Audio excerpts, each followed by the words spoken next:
pada tanggal 13 Juni 2014, periode pertama, Gubernur Sumatera Utara melantik Bupati dan Wakil Bupati Tapanuli Utara, Dr. Andes Nixon Nababan berpasangan dengan Mauliate Simoraja.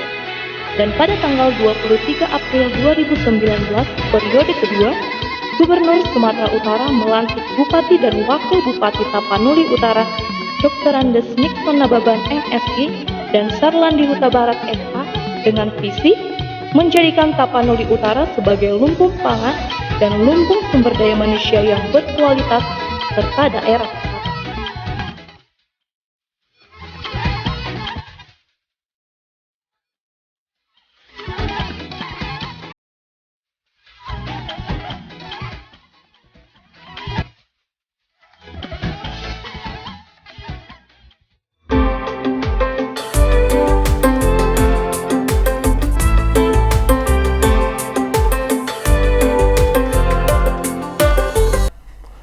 Assalamualaikum warahmatullahi wabarakatuh. Selamat sore. Berjumpa lagi dengan saya, pemimpin redaksi Harian Tribun Medan dan tribunmedan.com, Iin Solihin Horas.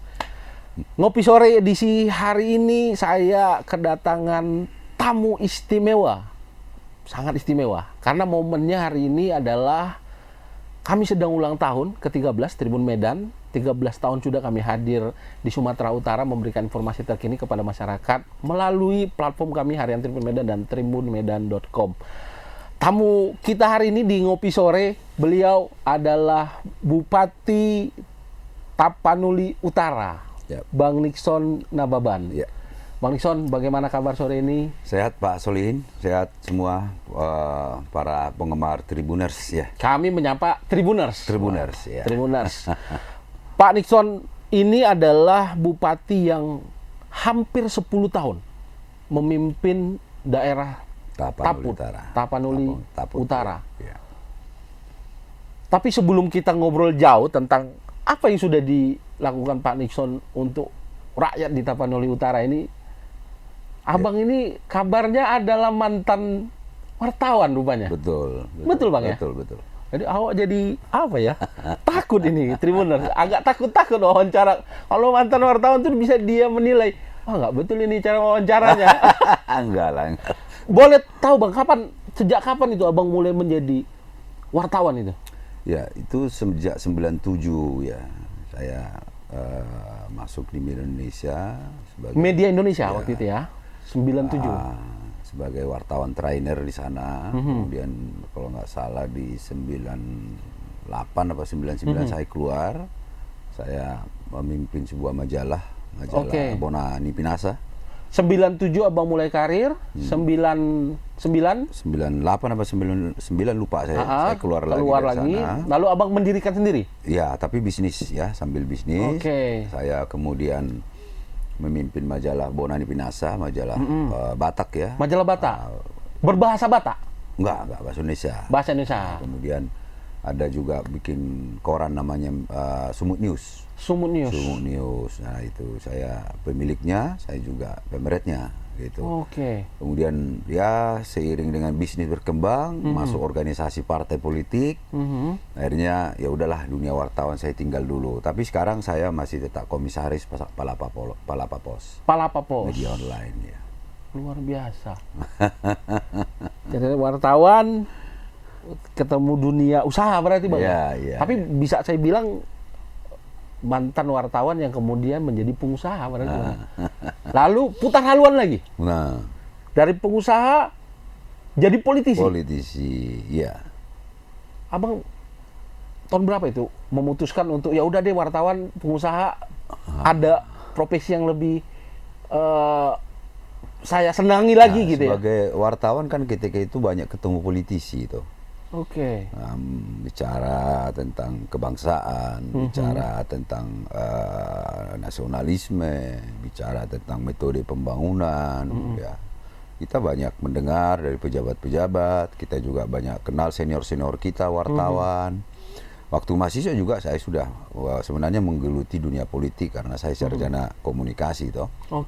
Nah, kemudian itu yang membuat saya tertarik ya, begitu ada kesempatan saya masuk partai politik. Jadi pada saat itu Abang lihat kayaknya lebih enak ini jadi politisi gitu ya? Enggak juga sebenarnya, karena yang Abang lihat itu apakah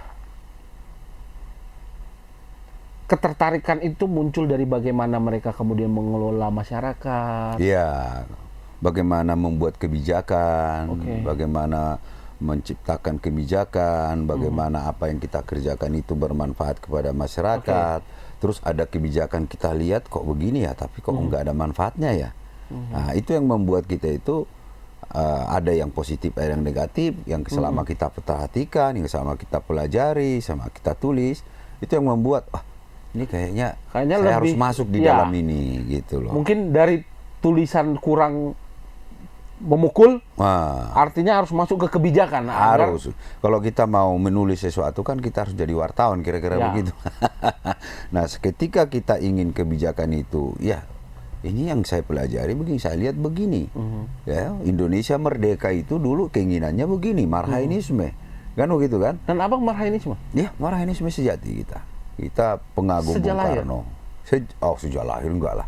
Maksudnya sejak lahir apakah orang tua juga marhain? Enggak, orang tua itu pegawai negeri sipil. Tapi setahu saya bapak saya itu dulu sebelum jadi PNS, dia ketua Parkindo di Sumatera Barat. Artinya afiliasi daripada PDI Perjuangan itu sebenarnya gitu. Artinya sudah ada jiwa-jiwa politisi sudah ada dari bapak kita itu.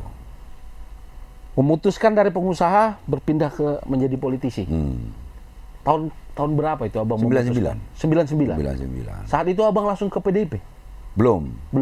Ada partai yang namanya Partai PNBK, Partai Nasionalis Bung Karno. Partai Nasionalis Bung Karno. Eros Jarot lah ketua umum ya. Kenapa saya mau di situ? Padahal partai ada PDS, ada partai lain. Waktu itu PDIP saya nggak ada kenal orang di dalam. Ya. Tapi yang saya lihat Bung Karnonya. Karena ada Bung Karno dalam nama partai itu. Partai itu marhainisme itu di situ semakin dalam lah saya. Apa ini berarti pengagum berat Bung Karno ya? Oh ya, saya pengagum berat beliau. Dan memang pemikiran-pemikiran beliau, gagasan-gagasan dan ide beliau, ya itu yang cocok untuk bangsa ini. Ya. Seperti yang beliau katakan bahwa kita harus tuan di negeri sendiri. Ya, jangan budak di negeri sendiri, jangan tikus mati di lumbung padi. Kemudian dia buat pokok-pokok haluan negara, ya, manifestasi politik, semesta berencana, mau dibikin apa, Sumatera Utara, Papua, ini kan sudah lengkap perencanaan itu semua, yang disebut semesta berencana. Ya, kemudian juga dia buat Trisakti, ya toh, bahwa kita harus menjadi bangsa sendiri, ya toh. Berdaulat itu semua kekayaan alam kita ini tidak boleh dikuasai asing, harus menjadi milik negara dan dipersembahkan untuk rakyat. Kemudian dia buat reforma agraria bahwa semua petani kita, penduduk kita wajib memiliki lahan, memiliki tanah gitu. Itu kan hal-hal yang luar biasa itu. Dan saya luar biasanya Tribuners, beliau paham betul ajaran Bung Karno ini. Bang, saya bukan pengagum sejati ya, tapi saya suka sama Bung Karno dengan cara dia, terutama retorikanya beliau itu saya suka sekali. Dan dipraktekkan beliau selama beliau berkuasa, ya memang apa yang beliau katakan neokolonialisme, ya kapitalisme, ya memang betul-betul dalam kebijakan-kebijakan beliau. Memang Indonesia anti neokolonialisme, anti kolonialisme, anti kapitalisme. Kapital itu penting. Pemodal itu penting, tapi ada aturannya. Maka disebut Bung Karno dan Bung Hatta kooperasi. Kooperasi itu menurut saya ini ya, itu adalah antitesa dari korporasi. Korporasi yang dulu zaman itu VOC ya kan gitu. Korporasi itu swasta murni kan begitu, menguasai gitu. Nah, untuk bagaimana menyandingkan rakyat punya saham, pemerintah punya saham, swasta juga kapital, kooperasi.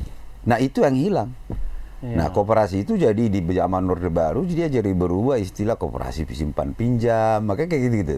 Jadi dia jadi melebar bukan gitu, tripartit dalam bisnis pengelolaan sumber daya alam, kekayaan alam dan sebagainya. Jadi berkembangnya justru jadi simpan pinjam. Jadi simpan pinjam. Padahal dulu dia yang kemudian mengelola perkebunan. Mestinya tripartit itu kan.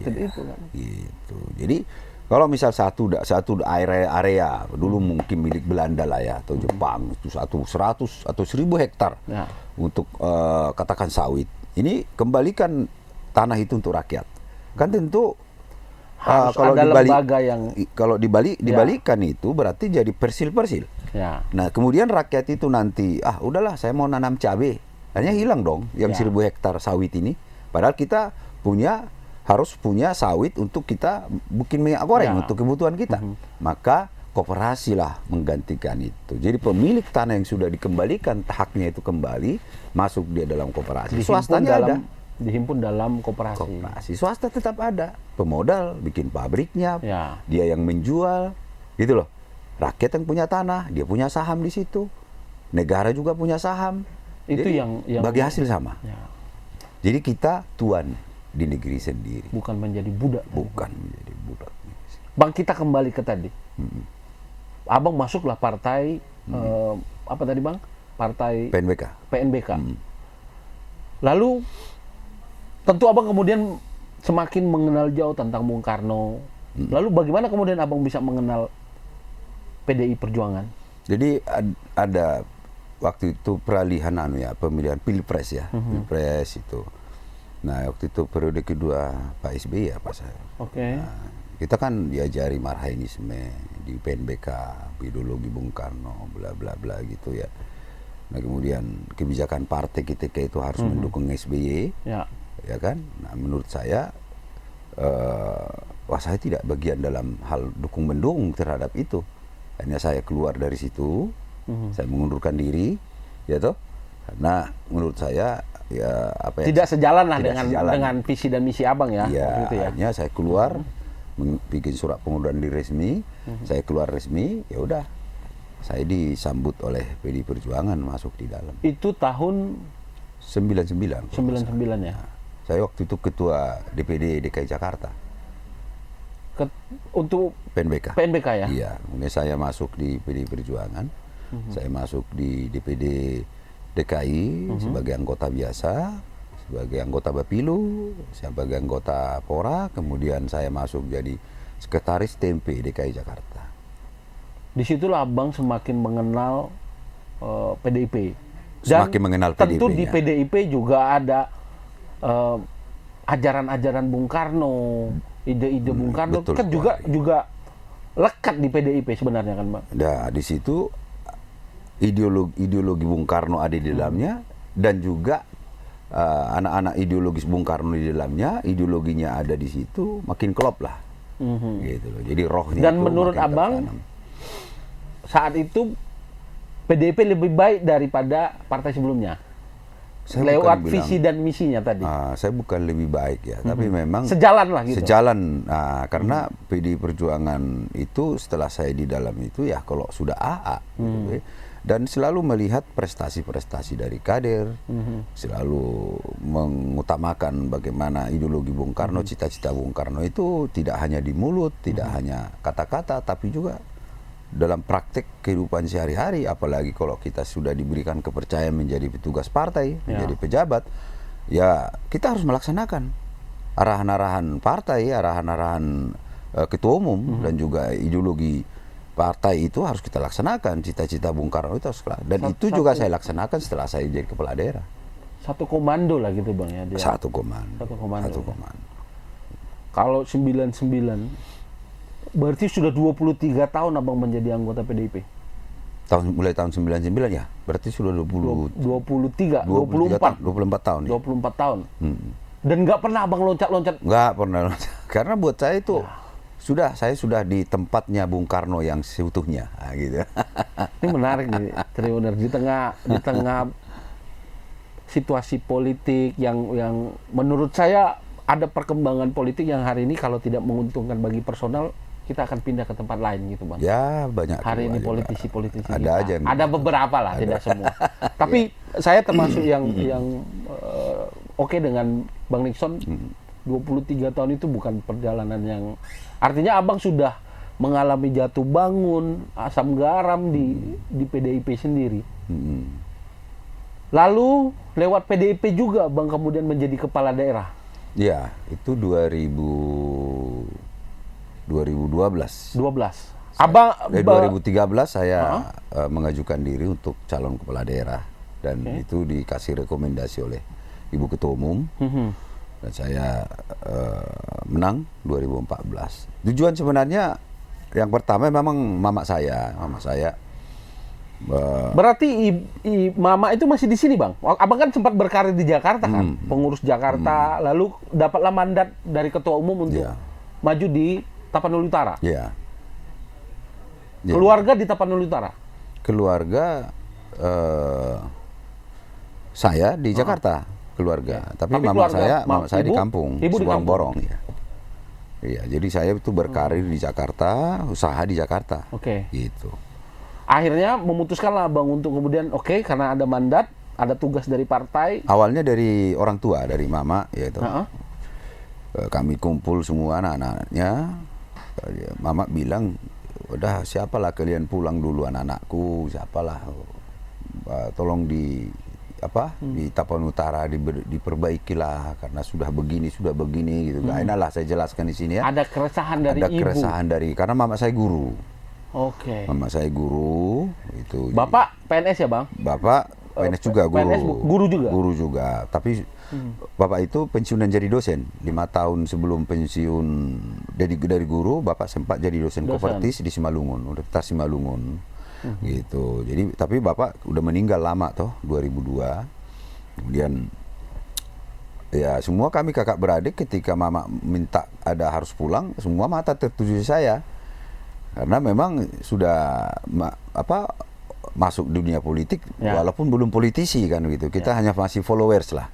Masih anggota biasa lah. Anggota biasa lah, cheerleader masih kan. Itu akhirnya ya udah diputuskanlah saya dan kita buat visi misi untuk membangun Tapanuli Utara. Bagaimana menyandingkan antara persoalan masyarakat itu dengan juga yang kita pahami dari ideologi Bung Karno tadi bahwa rakyat itu harus menjadi tuan di negeri sendiri, jangan hanya objek tapi juga harus ditambah lagi dengan keresahan yang Ibu sampaikan. Mama saya keresahannya tentang pegawai negeri sipil yang suka pindah-pindah, yang ini ya macam-macam lah. Kayaknya bahwa kalau perintah semakin kuat itu dari ketua umum ada perintah, dari ketua besar rumahnya ada perintah mama juga. Ada perintah juga, udah dua-duanya perintahkan saya sudah ya. Dan Bang Syukur juga membantu full untuk kemenangan ya. Ada juga Ibu Puan Maharani ketika itu datang mendukung saya kampanye ke Taput, Bang Ara banyak, Ahmad Basara, itu banyak yang datang. Dari DPP turun langsung, Bang. Turun gunung semua kampanye itu. Karena yang kita lawan itu termasuk incumbent kan. Walaupun sudah bukan beliau tapi adiknya kandung kan. Jadi kita buat visi misi yang bagus, the right man on the right place. Dana desa 60 juta per desa. Jadi dana desa itu saya sudah turunkan itu 2015. Sudah jauh ya, Bang, sebelum. Ya, kemudian Pak Jokowi 2016 menurunkan dana desa. Saya sudah 2015 itu. Sudah duluan program itu rupanya ya.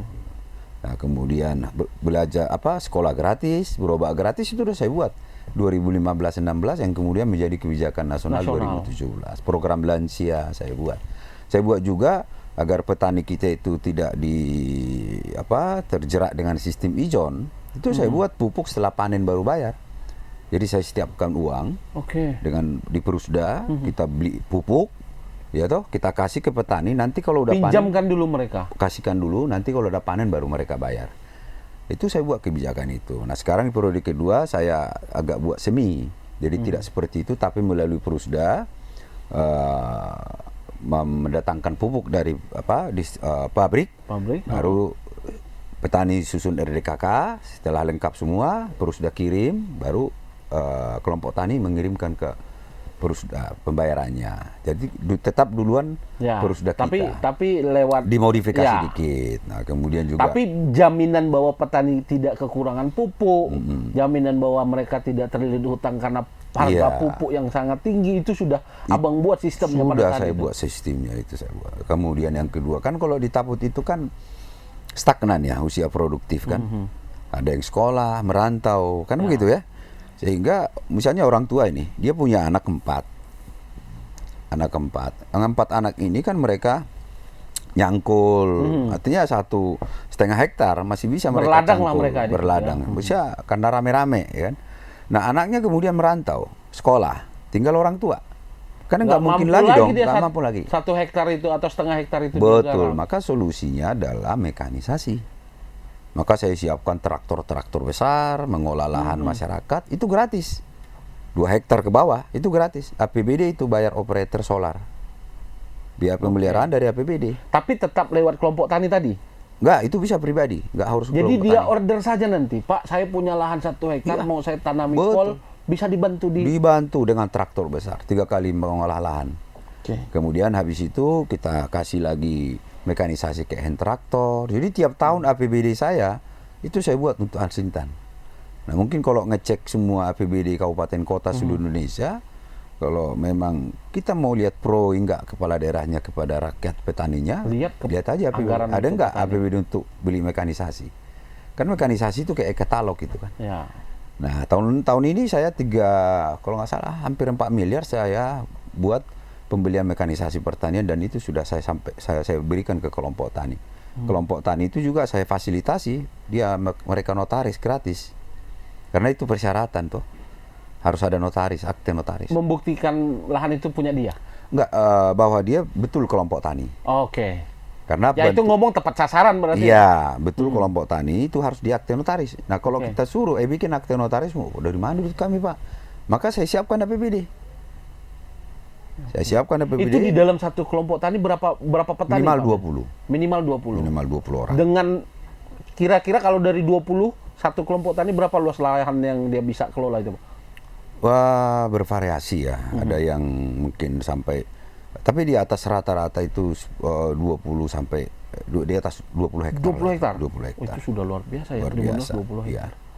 Itu. Jadi kita luas tambah tanam itu di Tapanuli Utara. Itu tiap hari nambah. Jadi kayak saya itu punya grup di handphone saya ini, grup pengolahan lahan gratis. Itu ada. Grup pupuk pupuk bersubsidi, itu semua lengkap kita. Jadi saya bisa pantau hari ini berapa hektar lahan sudah diolah. Nah, kita bisa lihat itu. Mulai tadi dia penggarapan lahan sudah dibantu. Sudah mekanisasi. Pupuk sudah dijawab.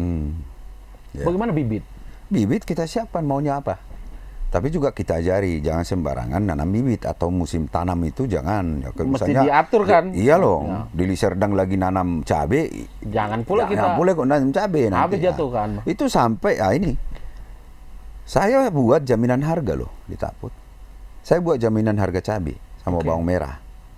Itu dasarnya gini, saya panggil penyuluh, saya panggil petani, dinas pertanian, kumpul. Berapa biaya produksi? Misal 10.000 Pak. Hitung HPP-nya dulu. 10.000 Pak. Udah naikkan 15%. Jadi berapa itu? 11.500 Pak. Ya udah, tetapkan harga 11.500 per kilo cabai di kecamatanmu. Kita siapkan sistem bailon. Ketika harga turun di bawah itu, mereka aman. Kita siap beli dengan harga 11.500. Dengan harga 11.500. Petani nggak rugi. Tapi petani ini kadang-kadang ketika barang sedikit, permintaan banyak. Nah, itulah yang masalah sekarang. Ya. Jadi ketika harga bagus, nggak mau ke pasar lelang. Nah, ketika dimainkan tengkulak, jirik mereka, apalagi di medsos. Mana pasar lelangnya Pak Bupati katanya. Waktu harga tinggi, kita buka pasar lelang nggak mau datang. Nah, tapi sudahlah, yang penting mereka hidupnya tidak dimainkan tengkulak. Saya buat jaminan harga cabai bawang merah. Saya buat siapkan standby loan di situ uang. Jadi ketika harga di bawah kita beli. Tetap dengan harga yang sudah kita tetapkan. Nah, itu kan melindungi petani kita. Nah, ada kepastian dia untuk paling tidak marginnya ada kan. Betul. Nah, kalau dicek kabupaten lain, ada beberapa kabupaten lain datang ke Taput, studi banding lah, mau membuat seperti itu. Ya, tapi begitu tahu ada standby loan kita siapkan, nggak boleh diganggu uang, ya pada mundur. Karena nggak bisa dia. Karena ya, misalnya saya standby loan, saya siapkan 5 miliar itu, tidak boleh diganggu. Ya toh? Ya itu mungkin kalau digunakan untuk proyek-proyek atau apa kan lumayan. Misalnya Ya. mohon maaf aja, kita nggak sok ujon ya. Tapi saya siapkan standby loan itu. nggak boleh diganggu itu uang. Ada jaminan bahwa keamanan para petani kita. Iya, saya sebenarnya mau masuk ke tomat, masuk ke produk-produk. Nah, Tapi harus kalau punya cold storage. dari produknya sendiri, Bang, apa sih sebenarnya yang paling kuat di produk pertanian kita? Kopi, Kopi. ya, hortikultura. Hortikultura ya. Nah, sekarang baru kemarin saya buka secara resmi, kita sudah punya yang namanya coklat. Oke. Coklat rasa kemenyan. Coklat rasa andaliman sama coklat rasa sihobuk. Andaliman dan coklat rasa Sihobuk. sihobuk. Nah, nanti kalau bisa diputar setelah ini nanti minta data dari referensi saya. Baik. Nanti video-video pengolahan lahan gratis, video lelang pertanian, video coklat kita yang baru kita buat. Sampai sekarang ini juga kan selama ini kan kita benang itu import ya. Baik. Padahal sebenarnya dari nanas seratnya itu bisa jadi benang. Itu sudah kita buat pelatihan dan sudah kita siapkan juga tutorial mesin. bagaimana cara membuatnya supaya nggak beli. Sudah ya, dari serat benang nanas bisa jadi benang kok. Dan itu lebih bagus dari benang 100. Itu sudah kita lakukan. Artinya apa? Kan keinginan Bung Karno itu kan seperti itu. Keinginan ketua umum itu seperti itu. Ada inovasi, ada kreativitas.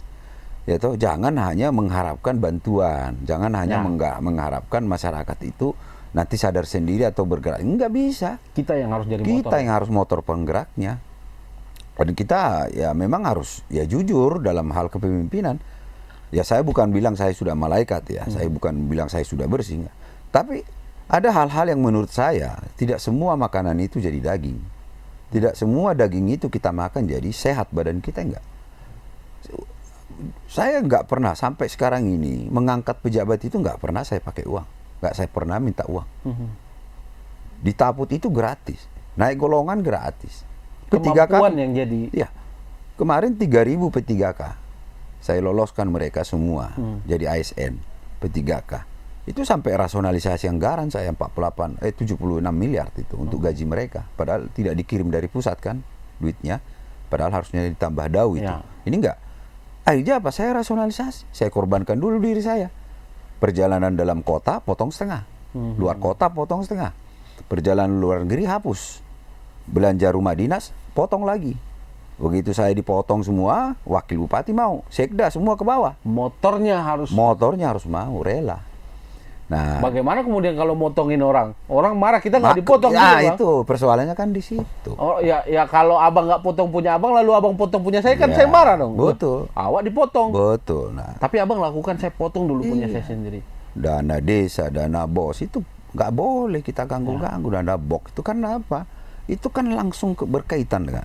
Nah, kalau sampai misal kita minta uang jabatan lah, inilah segala macam lah, terus kita mau bilang apa lagi? Mau marah kita, aduh rasanya gimana? Mau ganti orangnya? Nah, maka dan mungkin tingkat kepatuhan segala macam PNS kita akan ya kau minta duit sama aku. Itu dia tuh. Maka ketika saya lakukan rasionalisasi atau kan saya kan anggaran sekian. Dengan anggaran sekian itu kan belanja pegawai sekian ini belanja kan kalau saya bagi-bagi seperti bagi kue ini kepada semua kepala dinas, maka pembangunan jalan tidak akan tuntas. Yang cita-cita saya harus desa-desa merdeka, desa kuat, maka kota maju itu tidak akan bisa tuntas. Maka desa kuat, kota maju. Ya. Artinya abang harus lakukan skala prioritas dong di situ. Makanya di anggaran terbesar itu PUPR. Infrastruktur. Jadi kita beli beko, eskavator itu banyak 2015 ya. Itu kerjanya tiap hari membuka akses. Desa-desa terisolir itu buka akses semua, interkoneksi desa, interkoneksi kecamatan, dusun. Itu mesti. Kalau kita ngomong persen, 10 tahun abang, hampir 10 tahun ini menjabat. Berapa persen jalan yang sudah dibuka, desa semua sudah 100% desa sudah merdeka. Sudah masuk listrik, jalan sudah dibuka. Tapi kualitas jalan yang mantap itu 75%. 75% dalam kategori mantap. Mantap. Nah, berarti sisanya itu kurang mantap. Kurang mantapnya ini apa? Itu jalan baru dibuka atau masih perkerasan. Oke. Tapi saya yakin untuk anggaran 75%, berarti sekitar 25% lagi. 25% lagi. Mestinya itu udah capaian yang luar biasa. Nanti datanya bisa dikirimkan itu. Lah, infrastruktur menjadi skala prioritas. Tentu tadi membuka akses desa. Maka ketika berbicara tentang tadi pertanian segala macam, akses tadi, saya menghubungkan tadi dengan bagaimana kemudian desa bisa maju dengan hadirnya infrastruktur di sana. Artinya angkutan barang, angkutan hasil perkebunan, ada akses yang terbuka di sana. Jadi gini, kan warga desa kita itu kan panennya kan dari hutan kebanyakan. Oke. Karena dia tidak punya lahan. Ya, ini bukan ya, ini memang sudah realita rakyat Indonesia lah, petani tapi nggak punya lahan. Tapi mereka kan dari hutan. Nah, ketika akses tidak bisa masuk mobil, mereka mengangkut atau angkutan datang, berapa sih mereka bisa bawa pikul? Berapa besar dia bisa produksi lah gitu kira-kira? Paling kan bawa durian itu paling 10 biji, itu jalan kaki 7 kilo. Akhirnya busuk semua toh. Kemenyan berapa kilo mereka bisa bawa? Rotan berapa? Ya, belum lagi yang lain. Maka kalau dibuka akses, kan truk udah masuk loh. Maka mereka juga ngangkutnya kan truk. Lebih gampang. Lebih gampang. Artinya apa? Produksi meningkat. Maka di pandemi kemarin 2020 kita tidak minus pertumbuhan ekonomi. 2021 kita tidak minus. Mungkin bisa dicek seluruh Indonesia, satu-satunya mungkin daerah juga yang tidak di pulau, Tapanuli Utara, kita tidak minus. 2021 kita tumbuh, 2022 tumbuh besar lagi kita. Itu sektor pertanian yang menyumbang. Dan jasa. Kenapa ada jasa? Berarti daya beli masyarakat ada.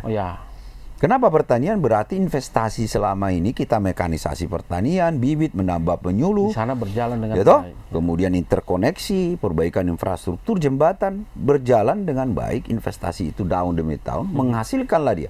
Karena itu investasi seperti itu kan nggak seperti menggigit cabai. Kalau menggigit cabai kasih BLT, Raskin pasti terasa. Langsung terasa kan Bang? Langsung terasa. Terasa pedasnya gitu. Tapi saya metodenya. Dan Abang termasuk yang tidak membiasakan untuk memberikan puding dengan BLT gitu enggak? Ya, saya maunya pancing lah ya. Kita kasih pancing. Jadi enggak gini ya Bang? Nah, kalau saya punya kewenangan, saya akan bertanya kepada rakyat Taput. Siapa yang mau bertanya? Saya Pak. Ya udah, itu lahanmu di sana 2 hektar. Kita akan bangun rumahmu tipe 21. Ini alsintanmu, ini bibit kau tanam. Tinggal kita bicara elevasi. Kalau elevasinya dari 0 derajat ke 5 derajat, boleh dia hortikultura. Apa cocoknya? Tapi hortikultura sayur, mayur, cabai, macam-macam. Artinya Abang turut memikirkan kau punya lahan di mana, kau cocoknya nih nanam apa gitu.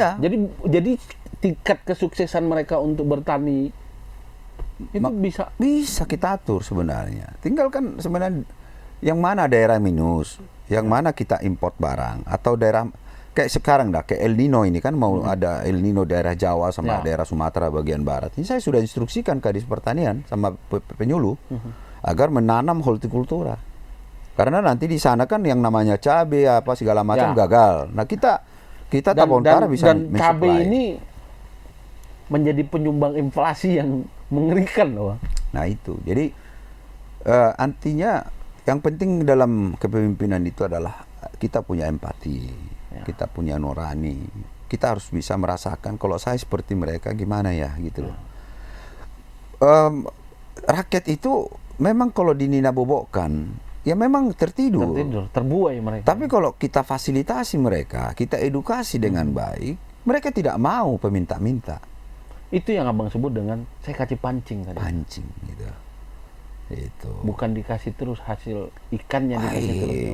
Itu menjadi bodoh mereka nanti. Mohon maaf aja, ya kan? Artinya sudah ada 10 tahun rasa saya masyarakat di Tapanuli Utara sana sudah merasakan ini dan sudah mulai pertaniannya maju segala macam.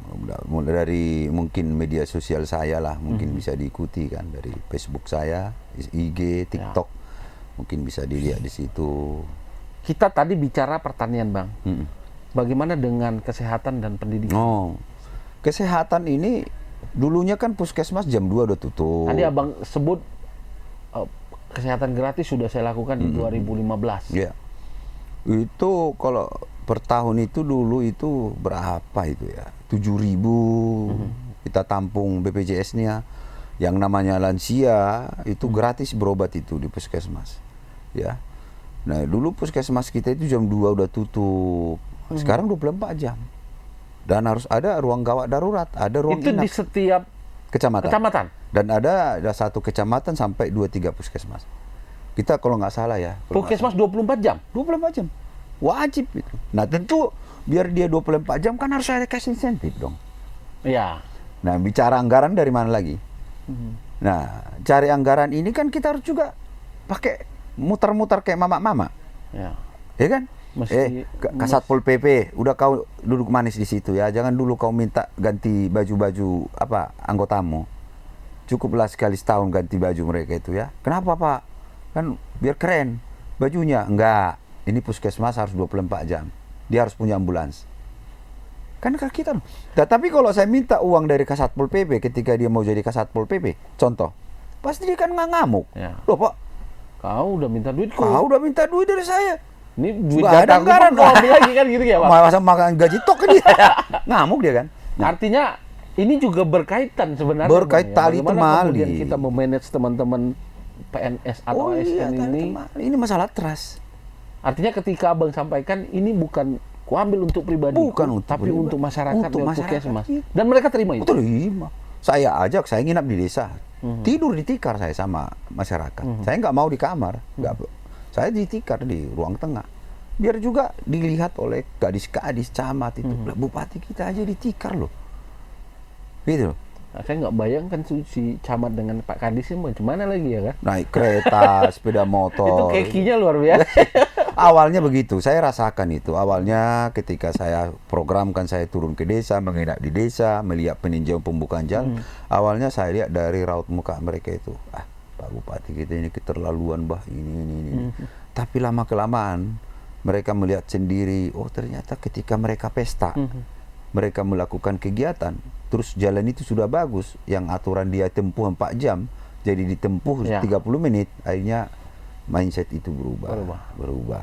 Saya selalu bilang sama mereka bahwa apa yang kalian makan ini, apa yang kalian nikmati ini, dan mobil dinasmu itu adalah keringat rakyat. Saya selalu setiap saya mimpin rapat selalu saya sampaikan itu. Sehingga awalnya susah merubah, tapi pelan-pelan kita jadi satu ritme. Mengingatkan mereka lah bahwa ini adalah kita melayani gitu ya. Saya setiap hari sampai jam 2 pagi saya bertamu. Kesehatan, pendidikan bagaimana kemudian? Kesehatan sekarang rumah sakit kita ya sudah dokter spesialis lengkap. Kalau dulunya itu RSUD, Pak. RSUD sudah menyetor PAD, sudah untung 45 miliar kemarin kalau nggak salah itu. Dari yang selama ini subsidi gitu. Ya kan. Nah, sektor pendidikan yang salah. Di sini yang saya jujur harus saya sampaikan, ada yang harus dirubah dalam undang-undang sistem pendidikan Indonesia. Okay. Saya masih ingat betul sebelum 2018 saya masih mengelola SD, SMP dan SMA sampai akademi. Itu ada kewenangan saya. Dan belakangan itu dibatasi. SD dan SMP. Yang namanya perguruan tinggi tarik semua ke kementerian, SMA ke gubernur. Nah, kita yang di bagian bawah. Jadi kesinambungan ini, estafetnya ini ada missing link di situ. Artinya ada gap dong dari anak-anak dari SD atau PAUD ke SD, SD ke SMP.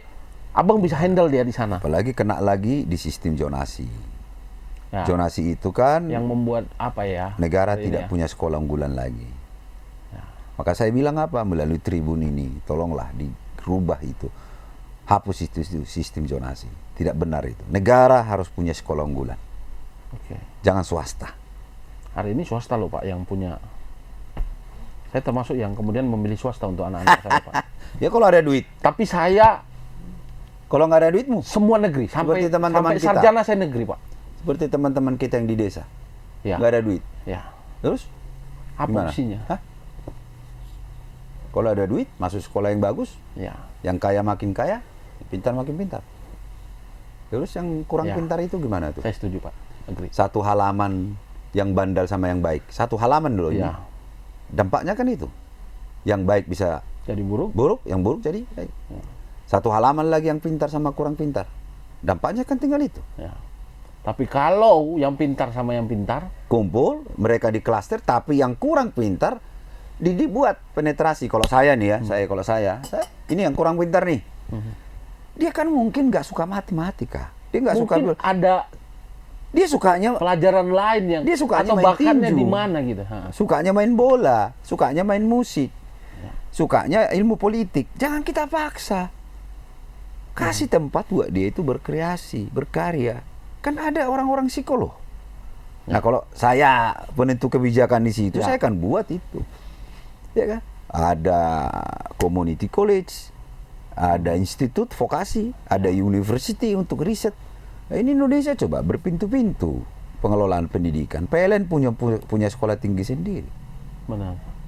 Telkom punya sendiri. Nah, di kedinasan apa tidak? Kedinasan. Enggak. Nah, ini Dan harusnya kita kembali siapa anak tiri, siapa anak kandung? Ayo. Kalau dan sampai situ lagi. zonasi juga hari ini membuat banyak sekali polemik. Nah, iya. Bagaimana yang pintar kemudian nggak bisa lolos di zona itu.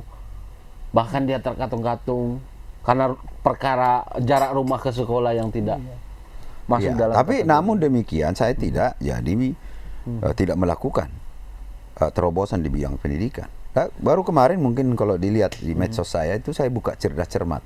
Sudah 3 tahun tiap saya buat lagi yang zaman-zaman dulu cerdas tangkas. Itu di zaman-zaman kita dulu Ah, ada cerdas cermat itu ya. saya buat. Bahkan ada antar petani, kelompok pencapir gitu. Nah, dulu beasiswa itu masih bisa dari APBD. Tapi di Permendagri 2018 itu nggak boleh lagi, akhirnya dari CSR. CSR semua dari bank-bank sama perusahaan swasta. Itu seharusnya bisa saya buat jadi mohon maaf proyek atau apa, enggak. Itu saya kumpulin. Diberikan dalam bentuk beasiswa. Beasiswa kepada mahasiswa berprestasi yang masuk negeri IP 3,0. Artinya apa? Kalau saya mohon maaf aja nih, belak-belakan kita. Saya buat itu rabat beton, saya buat itu MCK. Lebih banyak ya. Mungkin yang panggil bos ke saya banyak sekali. Jadi proyek di situ ya, Pak. Bos katanya, mau makan di mana kita? Ya. Tapi ini enggak, saya kasih ke mahasiswa.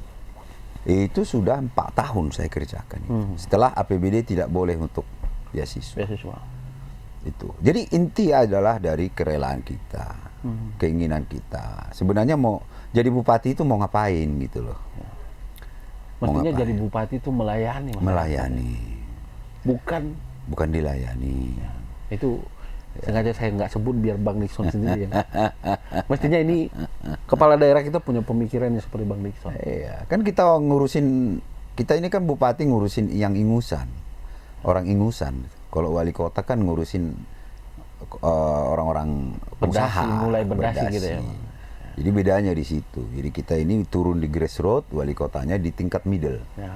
Nah, tentu sebagai bupati kan ngapain tugasnya? Ada treatmentnya berbeda lah ya Bang. Yang tadi yang harus kemudian memikirkan mereka bagaimana cara menanam, pakai apa dia menanam, bagaimana setelah dia panen.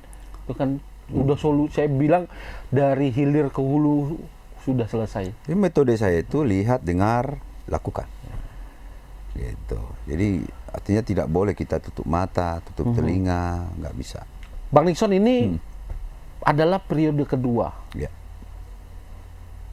Kapan berakhir periode kepemimpinan Bang Nixon di 31 Desember, seharusnya tahun depan. Tapi undang-undang menyarankan pilkada serentak. Iya, 2016 itu pilkada serentak 2018, saya cuti ketika itu, seharusnya 2019 saya pilkadanya, tapi saya ikut 2018. Saya dilantik 2019, seharusnya berakhir 2024. Ya. Tapi di Undang-Undang Pilkada 2016 saya harus berakhir di Desember 2023. 2023 berakhir di Desember 31 berarti nanti. Setelah 10 tahun. Bagi Bang Nixon sudah cukup 10 tahun itu mengabdi kepada masyarakat di Tapanuli Utara. Jujur saya rasanya belum cukup. Karena masih banyak ide, gagasan dan yang saya perjuangkan untuk bukan hanya masyarakat Taput. Saya pikir masyarakat Taput itu adalah bagian terkecil dari masyarakat Indonesia. Dan rata-rata persoalan sama. Masalah sama. Dan yang harus dilakukan sama. Rasanya belum cukup. Lalu ketika berakhir nanti, Bang Nixon akan kemana? Ini posisinya Bang Nixon adalah Ketua DPC PDI Perjuangan Tapanuli Utara. Bang Nixon setelah 2 periode kan nggak mungkin maju lagi untuk 3 periode kan? Nggak bisa. Akan ke gubernur atau ke DPR RI atau ke DPD atau ke DPRD provinsi? Di partai kita ini kan ada satu komando ya. Ada di partai kita ini instruksi. Nah, sampai sekarang saya menunggu instruksi dari ketua umum, dari DPP partai. Saya mau kemana? Ya, kita serahkan saja kepada ketua umum. Pasti ketua umum akan berpikir yang terbaik buat saya.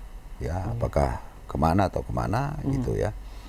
Nah, selama menunggu instruksi itu, ya mungkin saya akan kembali bertani seperti itu atau kembali jadi berbisnis. Ini hari ini proses kan sedang di daftar calon sementara untuk legislatif. Bang Nixon mencalonkan diri nanti? Kemarin saya mencalonkan. Cuman di DCS nggak keluar nama saya. Di DCS tidak keluar? Nah, mungkin karena kan saya punya abang, Syukur Nababan, abang kandung. Anggota DPR RI. Juga diinstruksikan ketum, beliau harus calon lagi. Nah, di aturan partai kami ini kan ada yang harus kakak beradik tidak boleh satu tingkatan. Kecuali ada instruksi dari ketua umum. Dan abang hari ini masih menunggu instruksi itu? Menunggu instruksi. Tapi masih ada waktu menuju DCT ya? Masih ini kan masih DCS kan, masih tanggapan segala macam, KPU nanti akan kemudian memfinalkannya lewat DCT. Betul, masih ada waktu. Tapi tadi mengapa saya bertanya sudah cukupkah 10 tahun itu? Rupanya ya saya yakin masih ada PR yang harus abang selesaikan di daerah karena abang. Keinginan kita untuk membangun bukan untuk pribadi. Kalau untuk pribadi mah lebih bagus jadi pengusaha kita. Nanti katakan setelah DCT akan muncul, adalah nama abang. Berarti kan abang masih punya momen untuk mengabdi kepada masyarakat di Tapanuli Utara. Betul sekali. Tapi saya pahitkan saja Tribunner. Nggak muncul nama abang di DCT nanti. Mau ngapain abang? Tapi menurut saya abang punya kemampuan, punya kemauan. Itu yang penting, punya komitmen untuk amanah melayani masyarakat tadi. Kalau menurut saya begitu ya bang. Kalau mungkin saya jadi bupati, saya akan pikirkan proyek saja bang.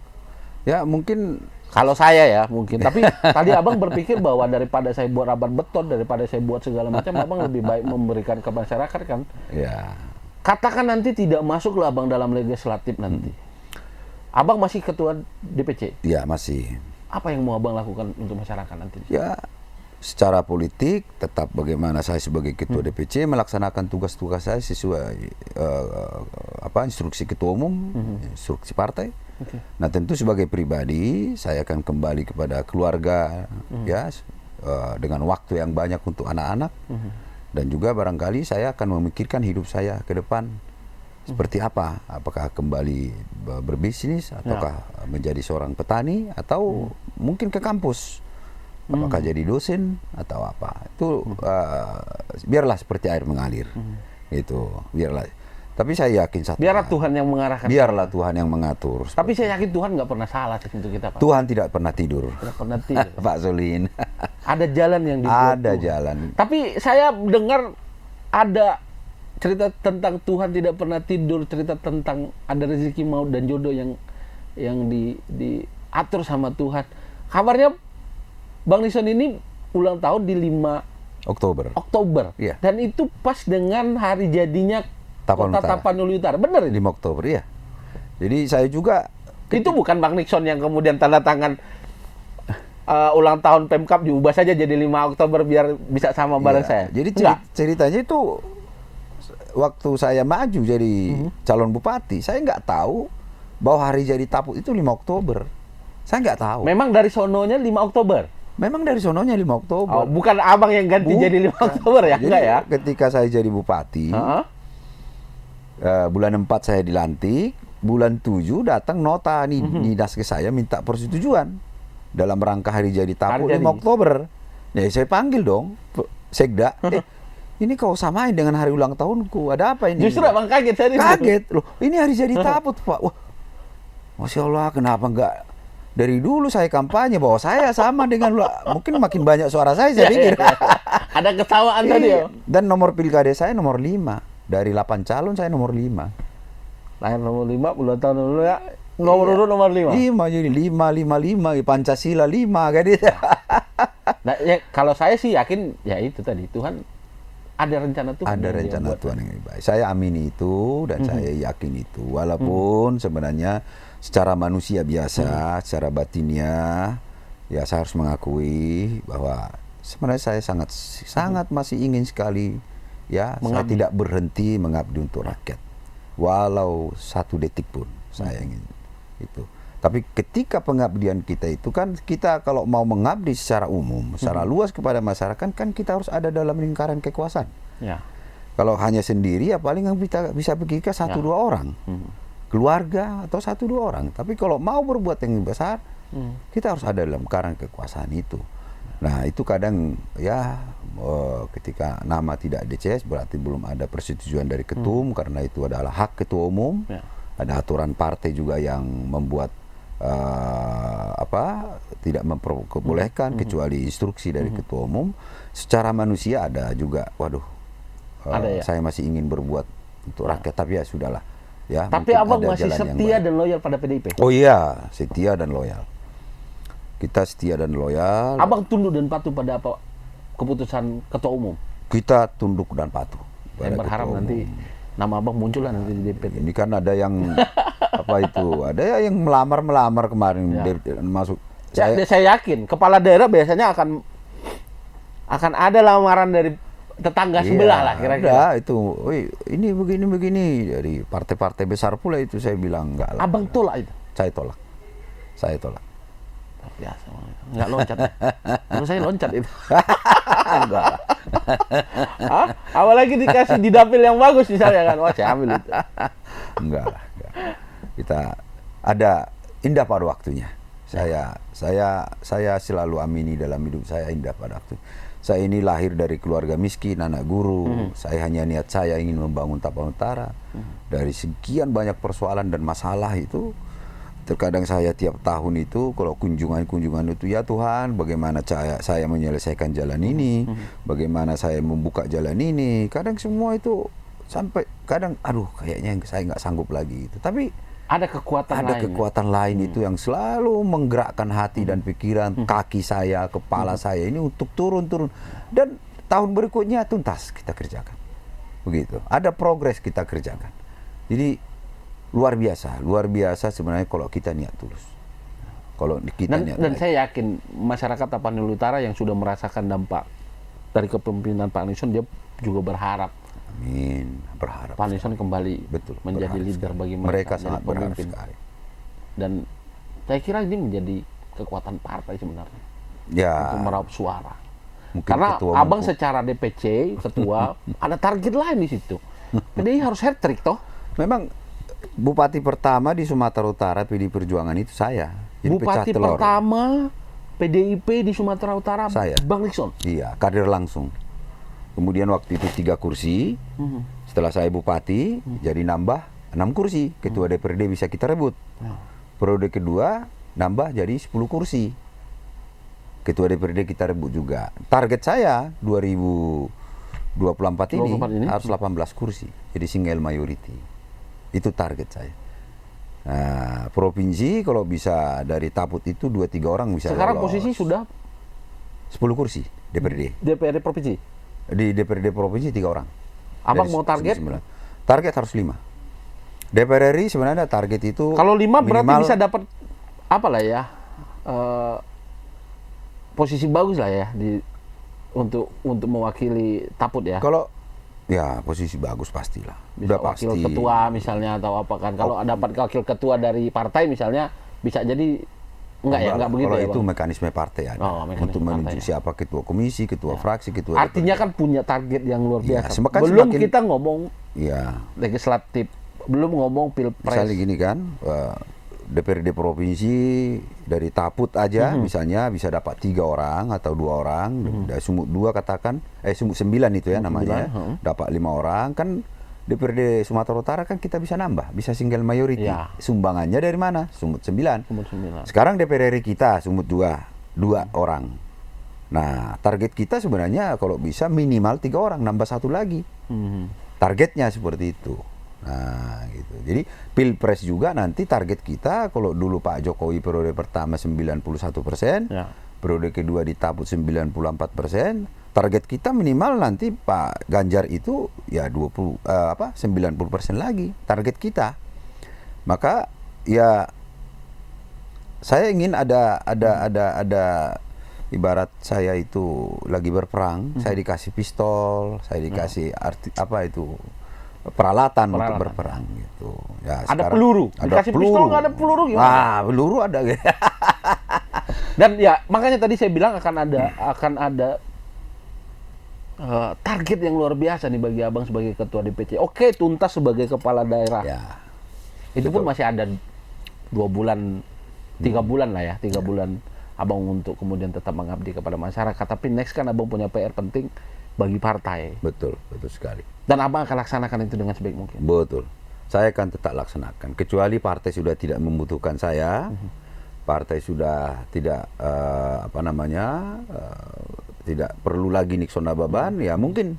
Masa iya sih Pilpres periode pertama 91, periode kedua naik, masa nggak dibutuhkan kan? Agak aneh Ya, rasanya. barangkali atau siapa tahu begitu kan. Ya tentu mungkin disitulah momennya saya akan berhenti menjadi politisi, atau berhenti berorganisasi, atau mungkin melihat kembali apakah saya harus melihat rumput tetangga atau apa. Yang tentu tetap harus sejalan dengan cita-cita Bung Karno, ideologi Bung Karno. Rakyat ini harus tuan di negeri sendiri. Baik, luar biasa Tribuners. Ini nggak terasa, saya kalau nggak disetop ini kita program ngopi sore kita ini sampai ngopi malam ini. Tapi Bang Nixon, sebelum kita menutup ngopi sore edisi hari ini, Tribuners saya mengajak untuk terus mengupdate informasi terkini kami melalui 2 platform, Harian Tribun Medan dan tribunmedan.com.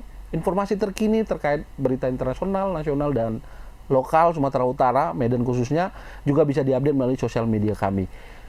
Bang Nixon, 10 tahun mengabdi, tentu banyak yang sudah Abang tinggalkan bagi rakyat di sana.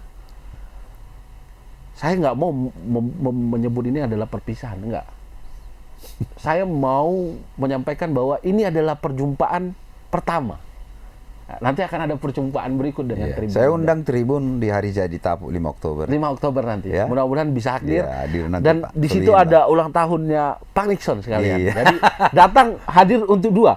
Untuk ulang tahun Tapuk dan ulang tahun Bang Nixon di sana. Iya. Bang Nixon, Ya. mengakhiri ngopi sore kita hari ini, mungkin ada yang Abang ingin sampaikan kepada masyarakat kita di sana. Ya. Kepada ASN yang hari ini ikut tidur di tikar di lantai, ikut merubah mindset bahwa mereka adalah pelayan masyarakat. Apa yang ingin Bang Nixon sampaikan kepada Yang pertama, saya sampaikan kepada Tribun selamat ulang tahun yang ke-13 ya. Sukses Tribun. Tetaplah menjadi garda terdepan untuk menegakkan keadilan dan kebenaran, menjadi corong suara masyarakat, rakyat, dan juga corong pemerintah untuk menyampaikan informasi-informasi yang bagus untuk masyarakat. Yang kedua juga saya sampaikan kepada masyarakat Tapang Utara, ya doakan saya selepas jabatan sebagai bupati, berikan Tuhan hikmat kebijaksanaan dan juga kesehatan kepada saya dan keluarga, dan doakan juga saya masih tetap dipakai oleh Tuhan untuk memberikan yang terbaik kepada masyarakat, bukan hanya Tapang Utara tapi Indonesia. Yang ketiga, kepada seluruh ASN yang sudah bersama saya selama ini. Kalau saya ya agak mungkin dengan suara ketus, ada pernah marah atau apa, tujuannya hanya satu. Kita melayani rakyat Taput itu untuk mereka itu merasakan kehadiran pemerintah ada di tengah-tengah mereka. Sekali lagi terima kasih untuk kita semua, dan juga saya sebagai kader partai, saya berharap sekali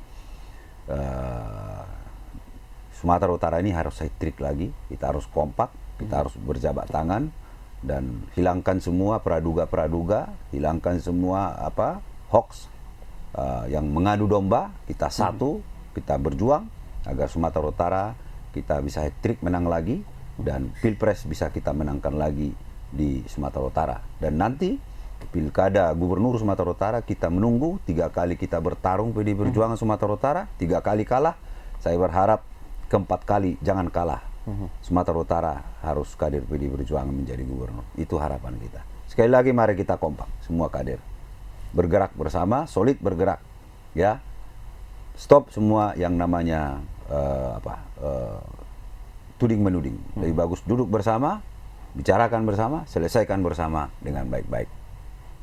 Terima kasih. Tuhan berkati kita semua. Merdeka. Luar biasa.